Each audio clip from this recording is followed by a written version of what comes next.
عداوت مجھ سے کیوں اتنی، میں تو قرآن کا داعی ہوں، رسول اللہ کا واری۔ لتؤمنوا بالله ورسوله وتعزروه وتوقروه وتسبحوه بكرة وأصيلا رب اشرح لي صدري ويسر لي أمري واحلل عقدة من لساني يفقهوا قولي رب زدني علما اللهم إنا نسألك علما نافعا ورزقا طيبا وعملا متقبلا رب اشرح لي صدري ويسر لي أمري واحلل عقدة من لساني يفقهوا قولي رب زدني علما۔ محترم بھائیو، آج ہماری حقوق سیریز کی دوسری کلاس ہے۔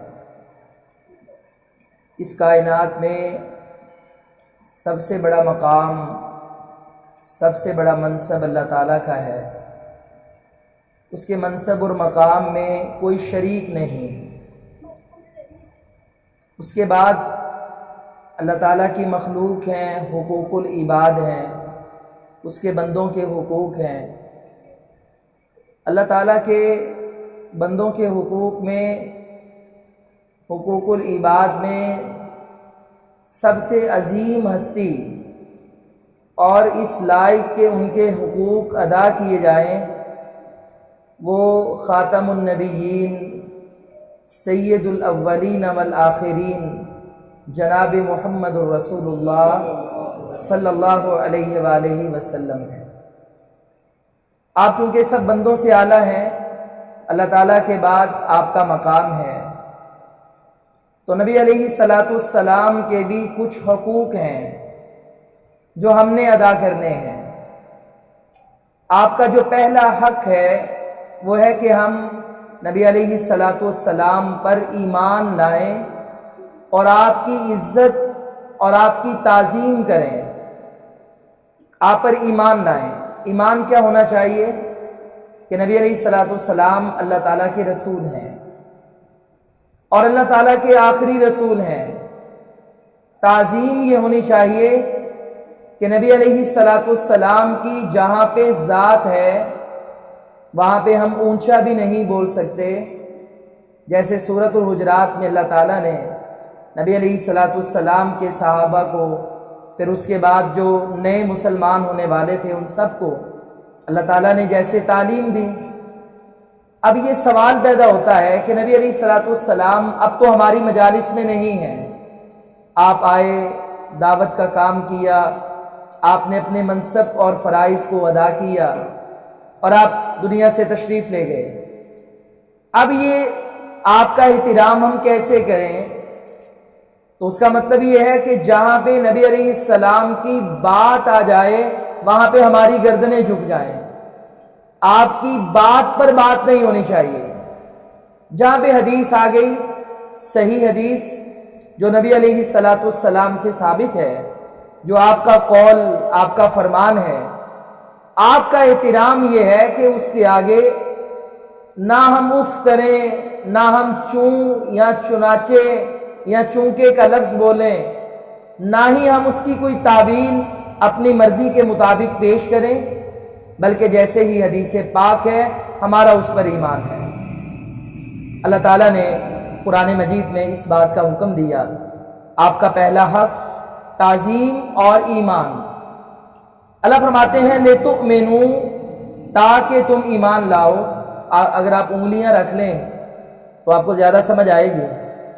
کچھ بھائی کہتے ہیں کہ لفظی ترجمہ، حالانکہ میں لفظی کرتا ہوں، آپ انگلیاں رکھیں تو آپ کو ساتھ ساتھ سمجھ آئے گی۔ اللہ فرماتا ہے لِتُؤْمِنُوا، تاکہ تم ایمان لاؤ، باللہ، اللہ پر، ورسولہ، اور اس کے رسول پر، وَتُعَزِّرُوهُ، اور تم اس کی مدد کرو، وَتُوَقِّرُوهُ، اور تم اس کی توقیر کرو، اس کی عزت کرو، وَتُسَبِّحُوهُ، اور تم اللہ کی تسبیح بیان کرو، بُکْرَةً، صبح بھی، وَأَصِیلًا، اور شام کو بھی۔ اب اللہ تعالیٰ نے جو پہلی بات کا حکم دیا وہ ہے ایمان. لِتُؤْمِنُوا تاکہ تم ایمان لاؤ باللہ اللہ پر ایمان، اس کی عبادت توحید، اس پر ہماری بات ہو گئی. وَرَسُولِهِ اور اس کے رسول پر. ہمارا ایمان ایک ہے ایمان مفصل. ایمان مفصل کیا ہے؟ اللہ کے نبی علیہ الصلوۃ والسلام پر ایمان لانا، آپ کی شریعت پر ایمان لانا، آپ کے اقوال اور افعال اور آپ کی سیرت کو قابل حجت ماننا. ایک ہے یہ. ایک ہے ایمان مجمل، سرسری ایمان، سرسری جائزہ. سرسری ایمان کا مطلب کیا ہے؟ جس کو اللہ تعالیٰ نے قرآن مجید میں بیان کیا کہ ہم مسلمان آدم علیہ السلام سے لے کر محمد الرسول اللہ صلی اللہ علیہ وسلم تک سارے نبیوں رسولوں پر ایمان لاتے ہیں. آپ دیکھتے ہیں کہ یہودی اور عیسائی نبی علیہ السلام کی گستاخی کرتے ہیں، کبھی آپ کے خاکے بنائے جاتے ہیں. ہم اس فعل کی مذمت کرتے ہیں، لیکن ہم نے کبھی جواب میں موسیٰ علیہ السلام کی گستاخی نہیں کی. ہم نے کبھی جواب میں عیسیٰ علیہ السلام کی گستاخی نہیں کی. کیوں؟ کیونکہ ہمارا دین ہمیں گستاخی سکھاتا ہی نہیں ہے. ہمارے ایمان میں یہ شامل ہے کہ ہم تمام نبیوں رسولوں پر ایمان لائیں. تمام نبیوں رسولوں پر ایمان، تمام کی تعظیم، تمام کا ادب، یہ ہمیں قرآن سکھاتا ہے. لیکن ایمان مفصل، وہ نبی تھے، رسول تھے، وہ دنیا میں آئے، انہوں نے کام کیا، دین کی دعوت دی اور دنیا والوں کو اللہ کا تعارف کروایا اور اپنی ذمہ داری ادا کر کے چلے گئے.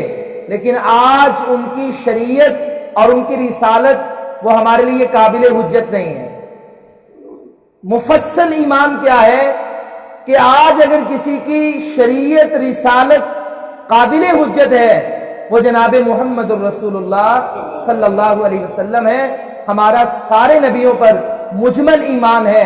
ہم انہیں اللہ کے نبی اور رسول سمجھتے ہیں، ان کی عزت، توقیر اور احترام اور ادب بجا لاتے ہیں، مگر اللہ کے نبی کو پلس پوائنٹ یہ دیتے ہیں کہ آپ کی تعظیم بھی کرنی ہے، آپ پر ایمان بھی لانا ہے اور آپ کی بات کو بھی ماننا ہے. یہ ہے لِتُؤْمِنُوا بِاللَّهِ وَرَسُولِهِ، نبی علیہ الصلوۃ والسلام پر ایمان لانا اور اس کے بعد آپ کی مدد کرنا. آپ کی مدد کا مطلب کیا ہے؟ آپ کی امت میں شامل ہونا.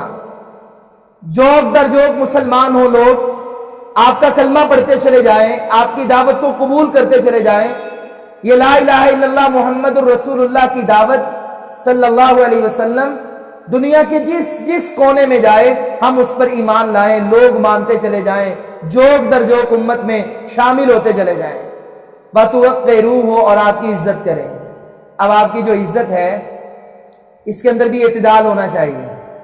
اعتدال کیا ہے؟ کہ ہم نبی علیہ الصلوۃ والسلام کی شان اس قدر بیان نہیں کرتے کہ جس قدر بیان کرتے ہوئے یہودی اور عیسائی غلو کر گئے.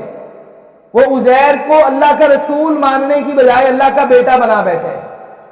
عیسائی عیسیٰ کو اللہ کا رسول ماننے کی بجائے اللہ کا بیٹا بنا بیٹھے. یہ غلو ہے، انتہا ہے. لیکن ہم درمیان میں رہتے ہیں. جتنا رب نے فرما دیا، جو منصب اللہ نے ہمارے نبی کو عطا کیا، ہم وہ عزت، وہ مقام، وہ شان عطا کریں. ہم آپ کی عزت کو اس قدر بلند نہ کریں کہ آپ کو اللہ کی ذات کا شریک بنا دیں، اللہ کا پارٹنر بنا دیں. یہ ہمارے ایمان میں نہیں ہونا چاہیے. عزت اعتدال کے ساتھ، اور عزت کرنے والوں نے عزت کی. عروہ ثقفی، یہ قریش کے سردار تھے، ابھی مسلمان نہیں ہوئے. یہ مسلمانوں کے پاس حدیبیہ کے مقام پر آئے مذاکرات کے لیے. جب نبی علیہ السلام عمرہ کرنے کے لیے گئے تو حدیبیہ پہ بیریئر لگا کے روک لیا گیا. اب یہ وہاں پہ آتے ہیں، آ کے مذاکرات کرتے ہیں، اور بڑا ہی عجیب منظر دیکھا.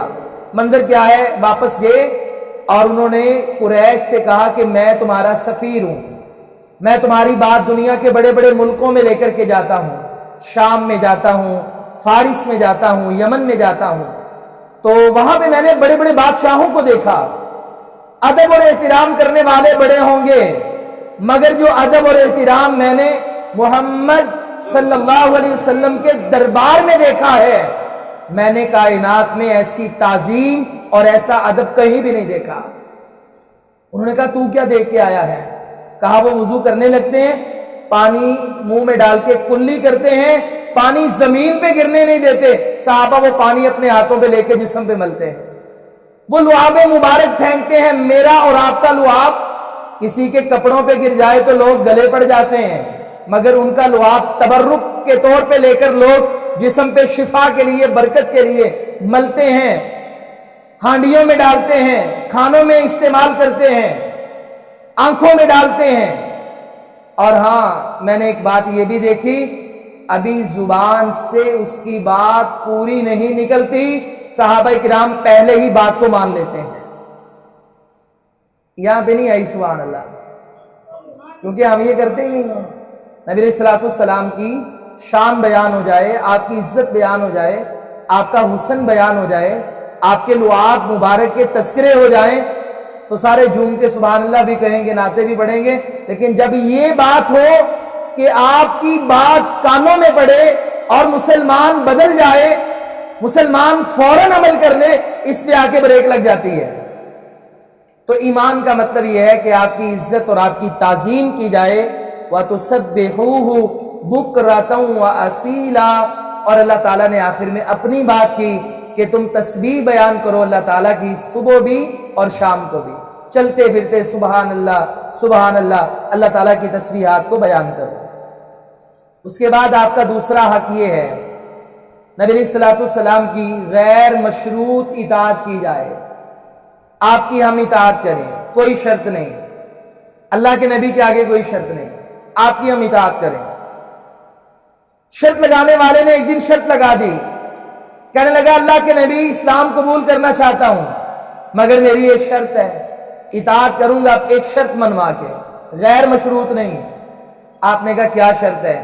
کہنے لگا کہ زنا کی عادت ہے، زنا نہیں چھوڑ سکتا۔ نبی علیہ الصلوۃ والسلام نے اسے ڈانٹا نہیں، دھتکارا نہیں۔ آپ نے کہا اچھا یہ بات ہے۔ آپ نے اسے پیار سے ایک بات سمجھا دی، فرمایا کہ تمہارے گھر میں ماں ہے، خالہ ہے، پھپھی ہے، بھتیجی ہے، بانجی ہے۔ آپ نے اس کے یہ حرمت والے رشتے بیان کیے اور کہا کیا تو یہ پسند کرتا ہے کہ تیرے ان رشتوں کے ساتھ کوئی عزت کے ساتھ کھیلے، عزت پامال کرے؟ کہا اللہ کے نبی کبھی بھی یہ برداشت نہیں کرتا۔ فرمایا جس کی عزت سے تو کھیلنا چاہتا ہے اور تو شرط لگا رہا ہے کہ پہلے یہ میری بات مانو پھر میں تمہاری مانوں گا، وہ بھی تو کسی کی عزت ہوگی، وہ بھی تو کسی کی ماں ہوگی، وہ بھی تو کسی کی خالہ اور پھپھی ہوگی۔ یہ بات سننا تھی۔ کہا اللہ کے نبی بات سمجھ آ گئی، دل کا زنگ اتر گیا ہے، کلمہ پڑھا کے مجھے مسلمان کر دو۔ غیر مشروط اطاعت، شرطیں نہیں چلتی نبی کے آگے، اللہ کے آگے۔ نبی علیہ الصلوۃ والسلام کی اطاعت کرنا یہ ہم سب پہ فرض ہے۔ اللہ تعالیٰ قرآن مجید میں ارشاد فرماتے ہیں وَمَا، اور جو آتاکم تمہیں دے الرسول رسول فَخُذُوهُ تو تم اسے پکڑ لو، وَمَا اور جس سے نہاکم تمہیں روکے منع کرے عنہ اس بات سے فَانْتَهُوا تو تم رک جاؤ۔ اللہ تعالیٰ نے دو حرفی بات کی، وَمَا آتَاكُمْ اور جو تمہیں عطا کرے دے، الرسول رسول، رسول جیسے تمہیں نماز دے، جیسے تمہیں عقیدہ دے، وہ جیسے تمہیں حج کا طریقہ دے، وہ جیسے تمہیں صدقہ خیرات زکوٰۃ کا نظام دے، فَخُذُوهُ تم اسے لے لو، وَمَا نَهَاكُمْ اور جس سے وہ روکے عَنْهُ فَانْتَهُوا تو تم اس سے رک جاؤ۔ یہ ہے کہ نبی علیہ الصلوۃ والسلام کی غیر مشروط اطاعت جس کا رسول اللہ صلی اللہ علیہ وآلہ وسلم نے ہمیں حکم دیا ہے۔ آپ جس سے روکیں اس سے رک جائیں، جس بات کا حکم دیں آپ وہ بات مان لیں۔ اب یہ جو آیت ہے اطاعت کی، اس کی مثالیں بہت ہیں۔ نبی علیہ الصلوۃ والسلام کے صحابہ نے بڑی بڑی مثالیں رقم فرما دیں، بڑی بڑی مثالیں۔ انسان کو دنیا میں زیادہ سے زیادہ عزیز اپنا مال ہوتا ہے، لیکن جب بات نبی علیہ الصلوۃ والسلام کی آئی تو مال قربان کر دیا۔ جیسے ایک صحابی نے ہاتھ میں انگوٹھی پہنی تھی تو رسول اللہ صلی اللہ علیہ وسلم نے فرمایا فرمایا یہ انگوٹھی سونے کی ہے؟ کہا جی۔ فرمایا سونا تو میری امت کے مردوں پہ اللہ نے حرام کر دیا ہے، سونے کی ذرہ برابر ساری انگوٹھی چاندی کی ہو، ایک ذرہ بھی سونے کا لگا دیا جائے تو وہ بھی میری امت پہ حرام ہے۔ تو نے تو پوری انگوٹھی پہنی ہے، سونا تو جائز نہیں ہے۔ اس نے یہ بات سنی، اب سونے کی انگوٹھی اسی وقت اتار کے دور پھینک دی۔ نبی علیہ الصلوۃ والسلام کے دیگر صحابہ نے اس سے یہ بات کہی، یار یہ منع تو تمہارے لیے تھا، تو اگر چاہتا تو گھر جا کے کسی اور کو بھی پہنا سکتا تھا، خاتون کو دے سکتا تھا۔ اس نے کہا جس بات کو میرے نبی ناپسند کریں، مجھے پیغمبر کی بات عزیز ہے، دنیا کا مال عزیز نہیں ہے۔ آپ ایک دن نماز پڑھا رہے ہیں، نماز کے دوران نبی علیہ الصلوۃ والسلام نے ابھی نئی مسجد بنائی تو جوتوں سمیت نماز پڑھتے تھے۔ جب آتے جوتے اچھی طرح صاف کرتے، مٹی کا فرش، باہر بھی مٹی اندر بھی مٹی، تو مٹی سے جوتے صاف کرتے، اندر آتے نماز پڑھتے۔ ایک دن آپ نماز بھی آپ نے شروع کی، جبرائیل نماز کے دوران آ گئے، اللہ نے بتا دیا کہ آپ کے جوتے کے نیچے کچھ ناپاکی لگی ہے جو صاف نہیں ہوئی۔ اب نبی علیہ الصلوۃ والسلام نے، پیچھے آپ کھڑے ہیں تو آپ نے جوتے اتارے۔ اب صحابہ کرام پہلی صف والوں نے جب دیکھا کہ نبی علیہ السلام نے نماز کے دوران جوتے اتار دیے، انہوں نے بھی اتار دیے۔ دوسری صف والوں نے پہلی کو دیکھا، انہوں نے بھی اتار دیے۔ تیسری نے دوسری کو دیکھا، انہوں نے بھی اتار دیے۔ کرتے کرتے سب نے اتار دیے۔ نبی علیہ الصلوۃ والسلام کا یہ خاصہ ہے، روایت صحیح بخاری کی ہے، آپ نے فرمایا میرے صحابہ، مجھے رب نے یہ معجزہ دیا ہے، جب تم نماز پیچھے پڑھتے ہو اللہ پچھلا منظر نماز کے دوران مجھے آگے دکھاتا ہے، میں سب کچھ دیکھ رہا ہوتا ہوں کہ پیچھے نماز کیسے پڑھی جا رہی ہے۔ یہ آپ کا معجزہ تھا۔ آپ نے کہا کہ نماز کے دوران میں نے جوتا اتارا، تم نے بھی اتار دیا، وجہ کیا ہے؟ کہا اللہ کے نبی وجہ تو معلوم ہی نہیں تھی، ان کے نماز پڑھ رہے تھے، ہم نے تو آپ کو جوتا اتارتے ہوئے دیکھا، ہم نے بھی عمل کر لیا۔ فرمایا مجھے تو اللہ نے بتایا تھا کہ گندگی لگی، تمہارے جوتے تو پاک تھے۔ کہا اللہ کے نبی کیا ہے، کس وجہ سے کیا ہے، کیوں کیا ہے، یہ بات بعد میں ہوگی، ہم نے جو آپ کو کرتے ہوئے دیکھا اسی وقت ہم نے اس پہ عمل کر لیا۔ یہ ہے آپ کی اطاعت۔ مسلمان ہو تو ایسا، ہمارے ہاں شادی ہوں، خوشیاں ہوں، غمیاں ہوں، معاملات ہوں، برادری کے مسئلے ہوں، علاقائی مسئلے ہوں، تو ہماری اولاد آڑے آ جاتی ہے، حاجی صاحب ہیں، نمازی صاحب ہیں، لیکن شادی کے مسئلے پہ وہ ہماری مائیں بہنیں بیٹیاں جن کو کبھی کسی نے دیکھا نہ ہو، وہ بھی شادی حالوں میں بے پردہ نظر آتی ہیں۔ شادیوں کے موقع پہ سب حدود اللہ کی پامال کی جاتی ہیں۔ اگر انہی سے کوئی ان کا بھائی سوال کر لے کہ کیا یہ سب شریعت کے مطابق ہے، تو جواب ملتا ہے کیا کریں، اولاد ہے مانتی نہیں ہے، ساری زندگی اولاد نے ہماری مانی، شادیاں کون سی روز روز ہیں، اگر آج ہم ان کی مان لیں گے تو کون سی بات ہے۔ اس کو پیغمبر کی اطاعت نہیں کہتے۔ اطاعت کیا ہے کہ انسان اولاد کے آگے بھی اللہ کا حکم لے کے کھڑا ہو جائے، بیوی کے آگے بھی نبی کی حدیث لے کے کھڑا ہو جائے، دنیا کی ہر شخصیت کے آگے اللہ اور اس کے رسول کا فرمان لے کے کھڑا ہو جائے، وہ کہے بھائی میں اللہ کے نبی پہ ایمان رکھتا ہوں، آپ کا یہ حق ہے کہ آپ کی بات مانی جائے، تو لہذا میں نے آپ کی بات ماننی ہے، اس کے علاوہ اور میں کسی کی بات نہیں مان سکتا۔ نبی علیہ الصلوۃ والسلام کی سنت کی پیروی کریں، آپ کی حدیث کی پیروی کریں۔ آپ دیکھیں ایک دفعہ میں سفر کر رہا تھا تو ایک بندہ نماز کی کتاب لے کر، آپ جانتے ہیں ٹرینوں میں بسوں میں یہ لوگ بیچتے ہیں، تو ایک بندے نے کتاب پکڑی، نماز حنفی لے لو، نماز حنفی لے لو۔ اچھا اللہ کی طرف سے اس کی، یہ بیچارے سادہ لوگ ہوتے ہیں، کاروباری بندے، کوئی 2 کتابیں بیچی، کوئی 50-100 کما لیا، بس ان کو کیا پتا کتاب میں کیا لکھا ہے۔ دوسری طرف اس نے نکال لی نماز نبوی لے لو۔ اب ایک طرف نماز حنفی ہے، شافعی ہے، مالکی ہے، حنبلی ہے، میرے اور آپ کے بڑوں کی نماز ہے، اور ایک طرف نماز نبوی ہے، محمدی ہے، تو ہم کون سی نماز اپنائیں گے؟ جو نماز نبوی ہے، کیونکہ ہمارے نبی صلی اللہ علیہ وسلم نے فرمایا جو مجھے کرتا دیکھو، جیسی نماز مجھے پڑھتا دیکھو، بس وہ تم کام کر لو۔ تو یہ چیپٹر بھی بڑا لمبا ہے۔ اچھا اگر کوئی سنت پہ عمل نہیں کرتا، اطاعت نہیں کرتا، اس کا انجام کیا ہے؟ اللہ نے ساتھ ہی کہہ دیا وَاتَّقُوا اور تم ڈرو اللہ سے، ان اللہ بے شک اللہ تعالی شدید العقاب سخت سزا دینے والا ہے۔ تم اگر سنت پہ عمل نہیں کرو گے تو سخت سزا ہوگی۔ ہمارے نبی علیہ السلام پہ اجڑیاں پھینکی گئیں، آپ نے بد دعا نہیں دی۔ طائف میں آپ کو پتھر مارے گئے، آپ نے بد دعا نہیں دی۔ آپ پہ ظلم و ستم کیا گیا، آپ نے بد دعا نہیں دی۔ لیکن آپ کی جب حدیث کے خلاف کام کیا، اللہ نے اس بندے سے انتقام لے لیا۔ مثلا ایک بندہ الٹے ہاتھ سے کھانا کھا رہا تھا، نبی علیہ السلام نے اسے سمجھایا پیار سے کہ کھانا دائیں ہاتھ سے کھاتے ہیں۔ اس نے کہا جھوٹ بولا، نبی علیہ السلام کو مذاق کیا، کہتا میرا دائیں ہاتھ کام نہیں کرتا۔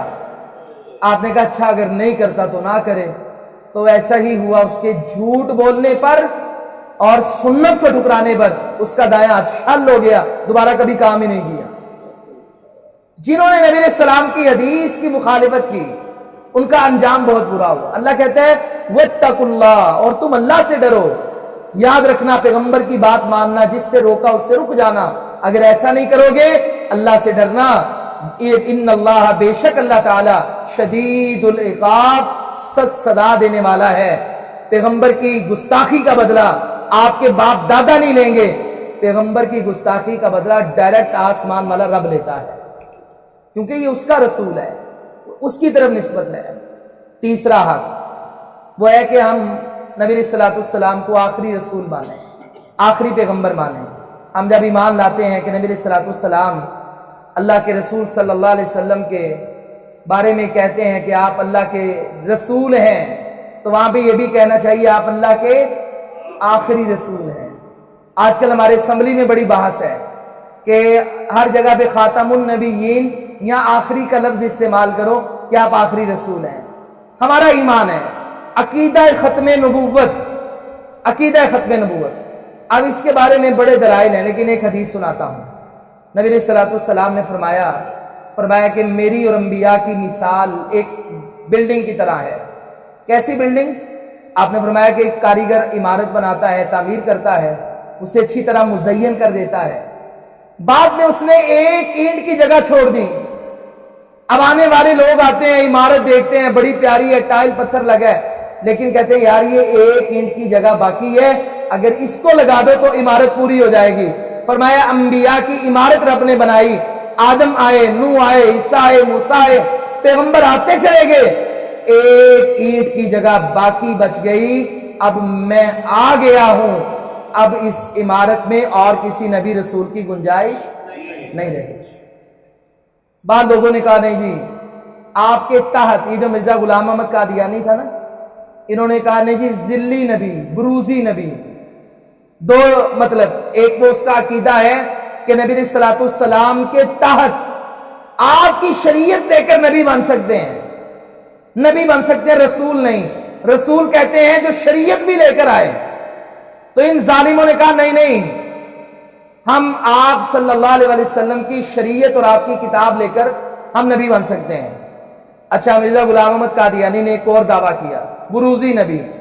وہ کہنے لگا کہ نبی علیہ السلام دنیا سے چلے گئے، اب معاذ اللہ محمد صلی اللہ علیہ وسلم ہی بن کر میں آ گیا ہوں، روح وہی ہے، جسم میرا ہے۔